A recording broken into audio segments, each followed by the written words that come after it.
I think what's real important to look at is it was accepted.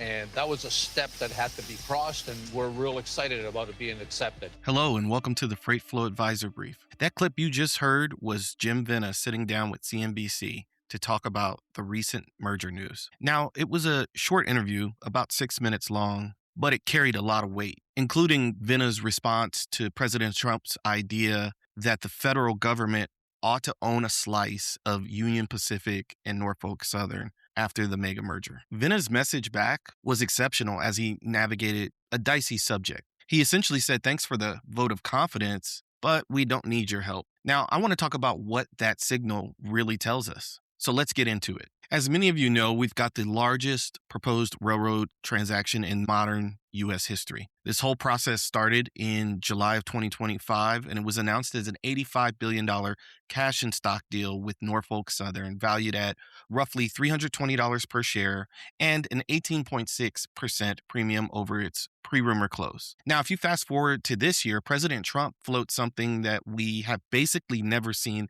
in U.S. freight rail, at least since regulation. The federal government proposing that maybe they should take roughly a 15% ownership stake in the merged railroad. He framed it as the government getting a piece of what he calls good business instead of regulating from the sidelines. Now, for good reason, those statements get a lot of press. Media outlets like Fortune and Yahoo Finance, they pick it up and they run with it.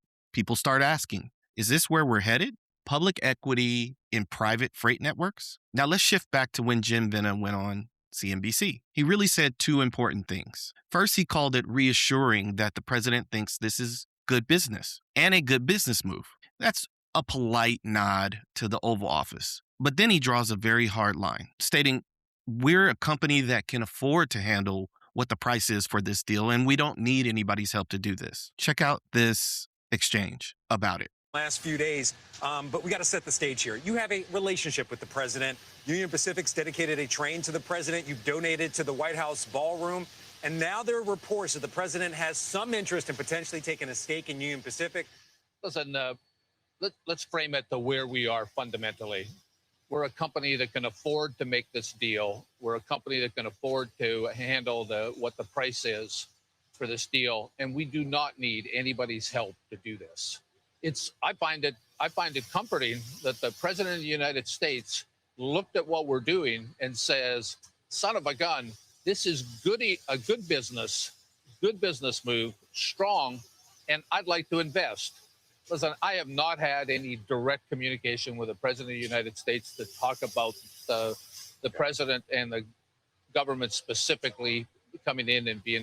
Now, he goes on to say that he hasn't had direct talks with Trump about the government coming in as a partner, and that Union Pacific is capable of executing on the agreement on its own balance sheet. I think that's a soundbite you should anchor on because it's not just about Trump. It's a message to the bond desk, equity investors, regulators, and every shipper trying to guess where this goes next. Union Pacific wants this deal, not the backstop. So let's zoom out a bit. On one level, this is pretty simple. If you're about to close an $85 billion rail deal in a sector where the STB review can run about 16 months, and you're targeting an early 2027 close, you want every stakeholder to believe two things. The first is that you can finance it without drama.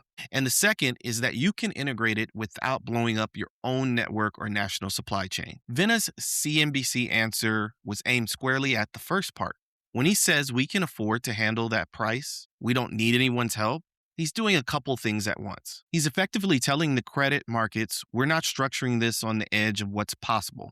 We're not dependent on the government equity check or even some special vehicle to make this math work. He's telling regulators, judge this on industrial logic and competition, not on whether it's a quasi-public utility deal in disguise. Now, whether you believe that or not is a different question. But as a piece of positioning, it's really smart. It also sits in direct tension with where the politics have been drifting as of late. Because when a sitting president says, essentially, if you're going to merge, I want 15% of the railroad, that's a statement about industrial policy, and it's a signal that freight rail is being viewed as a strategic asset where public equity ownership is on the table, not just regulation and safety oversight. So if you're listening to this, the important takeaway is not that this particular 15% idea will happen. No, it's that the important takeaway is the conversation is now live, and Vena chose to push back politely but firmly on that trend line. Now, the other reason this matters is that the underlying deal is not small ball. UP and NS have been framing this as the first coast to coast single line freight railroad in the United States, really stitching together Union Pacific's Western franchise with Norfolk Southern's Eastern network. It's worth revisiting that we're talking about more than 50,000 route miles across 43 states, hitting around 100 ports. That network makes the pitch simple: fewer interchanges, more single line service, faster, more predictable long haul rail options from West Coast ports and inland hubs straight into the East and Southeast. See, in that framing, the merger becomes a freight map redesign, not just a P&L exercise. It potentially raises rail share against long-haul truckload and some intermodal lanes. It can shift how importers think about gateway choice now, or how exporters think about inland access, and how domestic shippers think about service. That's the story that Vena is trying to keep front and center. So every time the conversation drifts to, does this only work if Washington writes a check? It kind of undercuts that network narrative. So telling CNBC we can do the deal without help drags that narrative and spotlight back to, we're building a transcontinental network and we believe the economics stand on their own. Now, as always, Vena had a message for the large amount of opposition, but we'll get to that after this quick break from Freight FA, because I want to talk directly to the people who actually have to price this stuff in the real world. If you're listening to this show, there's a good chance that someone on your team has a spreadsheet open right now, and they're trying to answer a simple question that gets complicated pretty fast. Questions like, what does this deal do to my costs on the lanes I care about? Now listen, that's exactly why we built Freight Flow Advisor chat right inside of freightfa.com. It's not some generic chatbot. It's a lane-aware freight analyst that sits on top of our cost intelligence engine, an engine built on multiple layers of data from the industry, compiled together and analyzed with a very specific freight lens. You can ask it things like, what does rail versus truck look like on the lane if the UP-NS merger goes through? Or you can ask it, show me how contract versus spot exposure on intermodal changes my risk if service reliability improves by 5%. Now, no matter what question you ask, under the hood, Freight Flow Advisor Chat is pulling the same modeling logic we use in our SaaS product: multimodal cost estimates, accessorials, fuel, and realistic service assumptions. You're not getting some fluffy answer. You're getting a structured view of how different modal choices, different providers, and different scenarios actually move your dollars. Now, if you want to move beyond hot takes and actually quantify how deals like UP and NS change your world, Freight Flow Advisor Chat is built for you. You can try today at freightfa.com. While you're there, look for the Ask Freight Flow Advisor button. Spin up a conversation and start asking the questions you wish your spreadsheets could answer. Now, as we go back to Jim Vena, I want to talk about how he addressed this opposition. Take a listen. About the people that are opposed, we have over 2,000 letters of support. Those letters come from customers, from political people across and you can go online and take a look at them. I think the amount of support that we get is extremely high for this kind of move.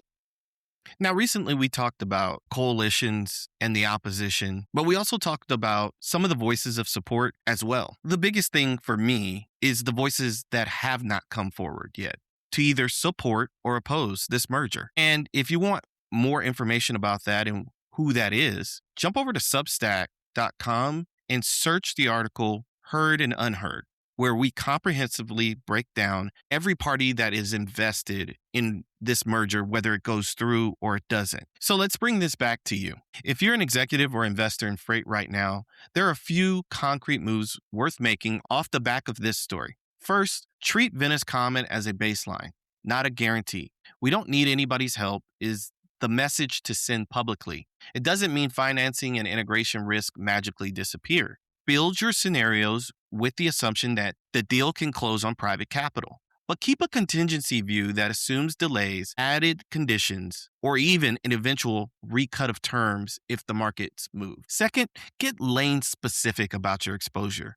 Don't just say this is good or bad for rail. Identify 5 to 10 lanes where a unified UP-NS network would plausibly offer you a single line option that maybe you don't have today. Those are the lanes where your negotiation posture will change the fastest if this goes through. Third, you've got to continue to watch the regulatory concessions. If the STB or DOJ conditions end up forcing asset sales, trackage rights, or service commitments on specific corridors, that will shape where the new network can actually flex its muscles. The farmers, the industrial shippers, and smaller regions already expressing concern in public comments, they understand this, and you should too. So in closing, for me, the most interesting part of Jim Vena's CNBC appearance wasn't the politeness towards the president, it was the boundary he drew.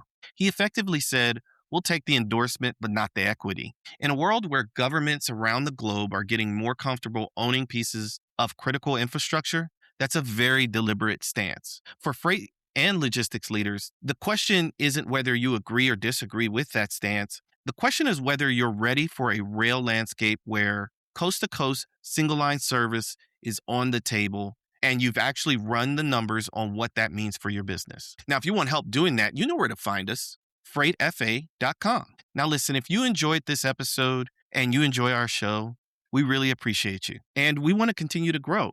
So make sure you share this with a colleague. You can follow us on social media at The Freight Flow Advisor on LinkedIn, Facebook, Instagram, and Substack. If you're a person that prefers a podcast on your daily commute, you can listen to these episodes on Spotify or Apple. And last, you can find us on YouTube. Until next time, this has been your Freight Flow Advisor Brief.